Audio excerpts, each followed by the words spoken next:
Good evening, everyone. Thank you so much. I'm very, very excited to be here.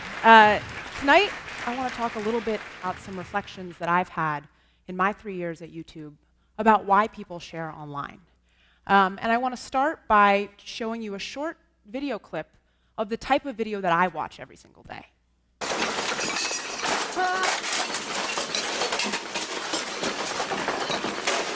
So, we're all here in California, the Bay Area to be specific, and we all know, as much as we may try and deny it, the geographic reality that this particular place on the globe is prone to earthquakes. So quick poll, I want to know how many people think that their first instinct would be to whip out their video camera if there were an earthquake right now.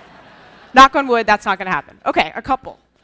Well, in Japan, on March 11th, hundreds of people shot video footage just like that.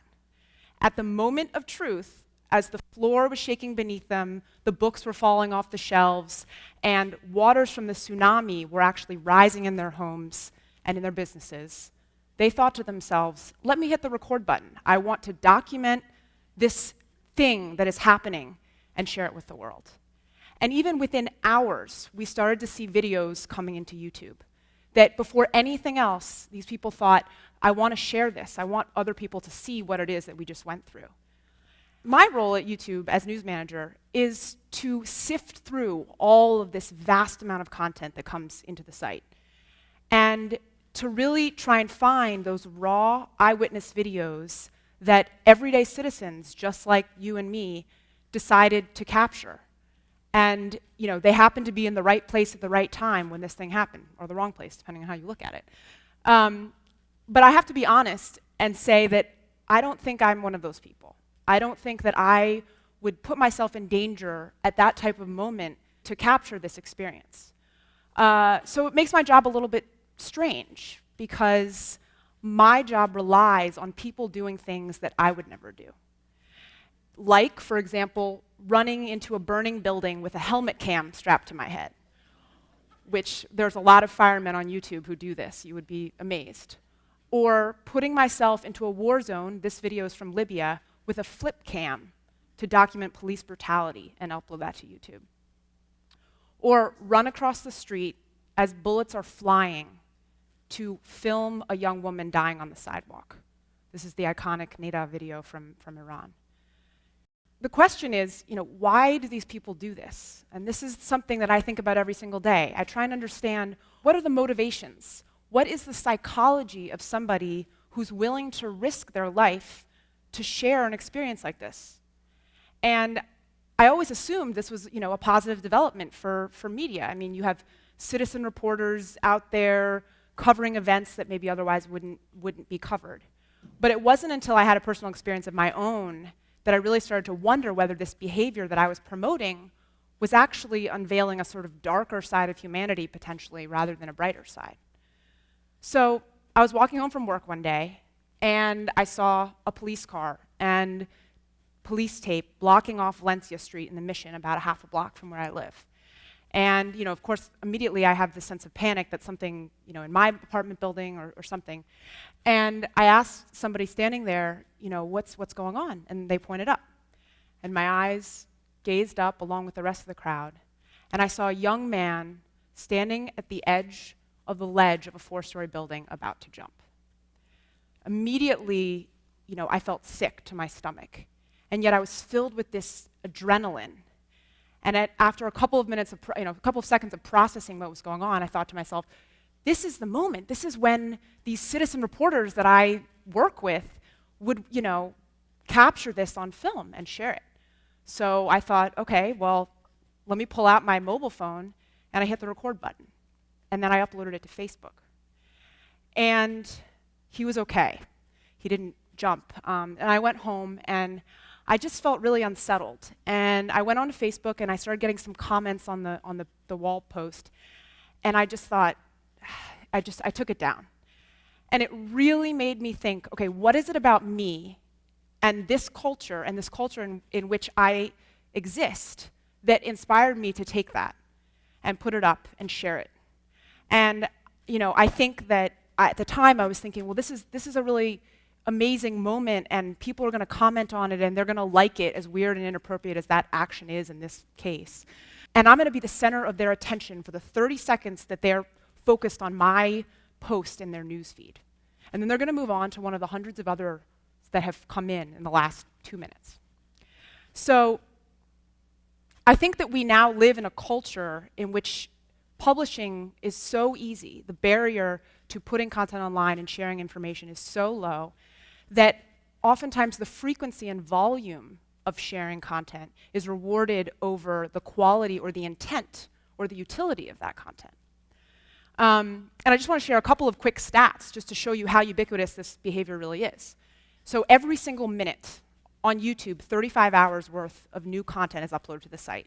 In that same minute, 150 years worth of YouTube videos are watched on Facebook. And in that same minute, more than 400 tweets include a YouTube link. Now, in that minute on Facebook, you have, almost 83,000 status updates are posted. You have almost 136,000 photos. In a day, in 2010, Foursquare had 1 million check-ins a day. And now Twitter's latest numbers are 140 million tweets per day. And these numbers are astounding, right? So I quickly want to walk through 3 different types of sharing, but I really want to focus on the last one. I think the first one is the most obvious, right? This is the personal sharing. This is the information that you share with your family and friends. Oftentimes it's basic. It's facts about you, where you grew up, where you went to school, where you live, and where you work. This is sort of your stake in the ground.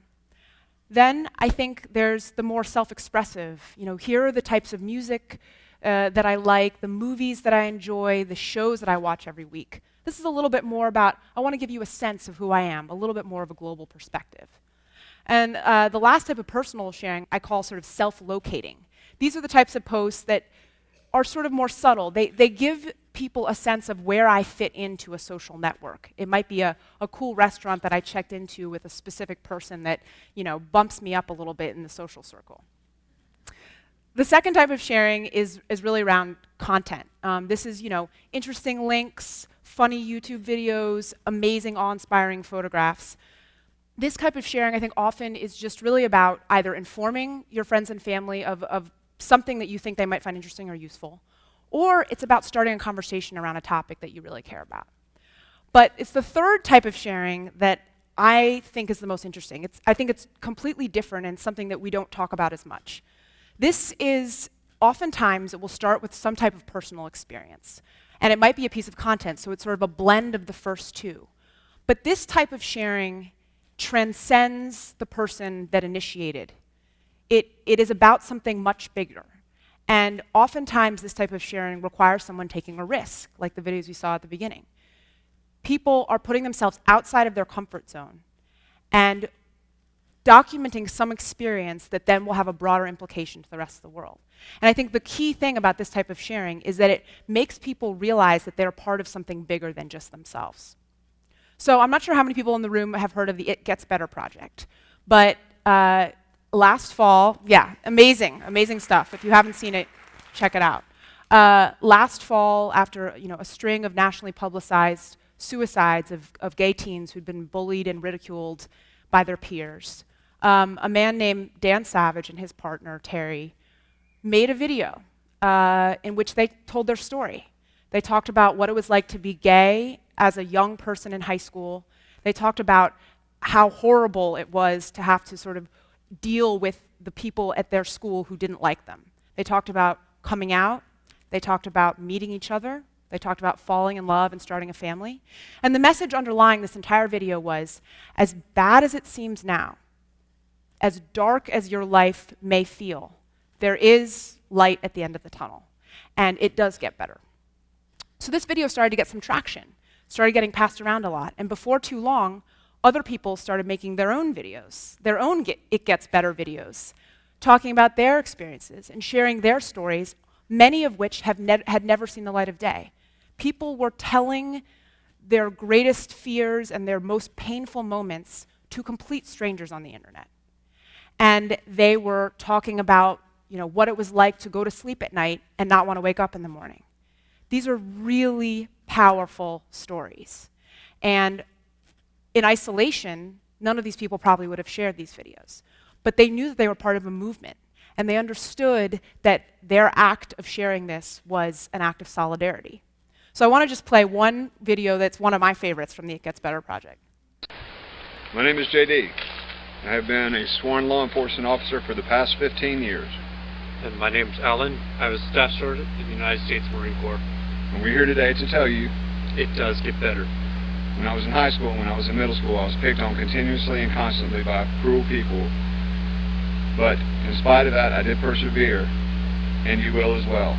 We want to let you know that no matter what you think about yourself right now, and what other people may be thinking about you that might be negative, whether they say you're too feminine, whether they say you're too masculine, you are perfect and wonderful exactly as you are. And we want to let you know that indeed, it does get better.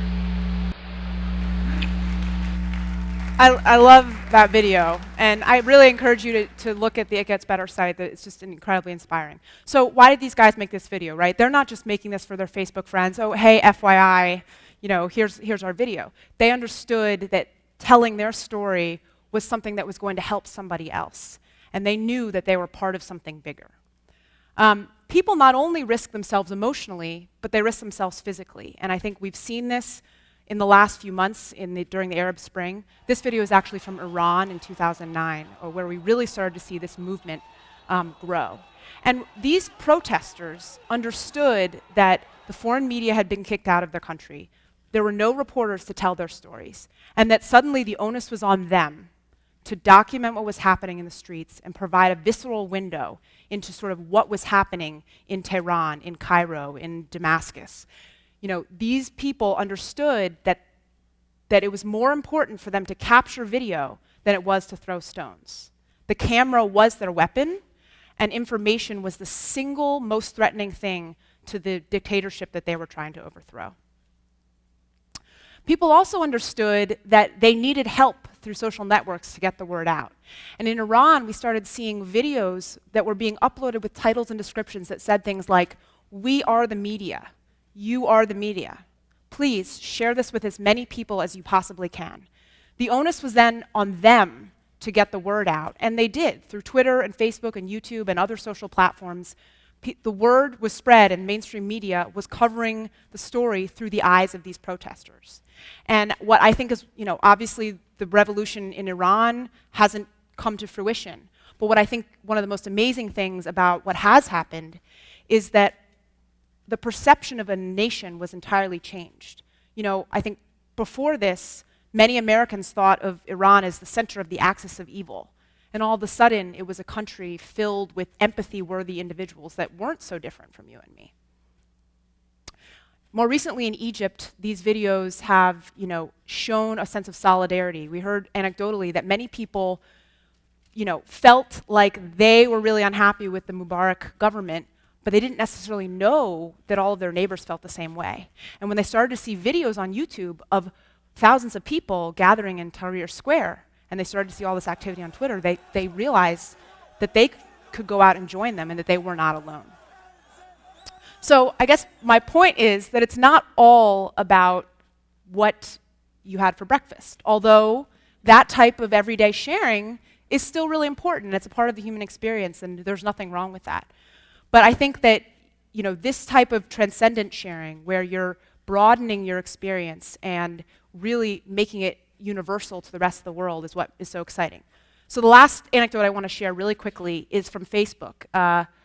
There was a woman in Alabama last week, which was the state that was hardest hit by the tornadoes that swept through the southeast. And she woke up and found her lawn littered with photos and letters that had been traveled through the wind 200 miles. And she collected all these photos, and she was so moved by these individual memories that were on her front door that she felt like she needed to do something. So she scanned all of them and made a Facebook page. And she put them up on Facebook and said to herself, if all I can do is return one photo, then I'm happy. And she put her email address up there. And within a few days, there were 100,000 people who had fanned this page. And 3,600 photos have been uploaded. I took the screenshot a few days ago. I went to the page this morning, and every 5 minutes, there's a new photo that's being posted. And I think that stories like this that really give me hope, as much as I may sometimes wonder about our motivations, are we promoting ourselves? Are we being sensationalistic like I was when I posted that photo, from my neighborhood? I think that the world is actually ultimately becoming a more connected place through the ability to share online. And I think connected people are more empathetic people. And empathy is ultimately what allows us to make the foreign seem less foreign. And I think, that's sort of what brings us peace. So, thank you.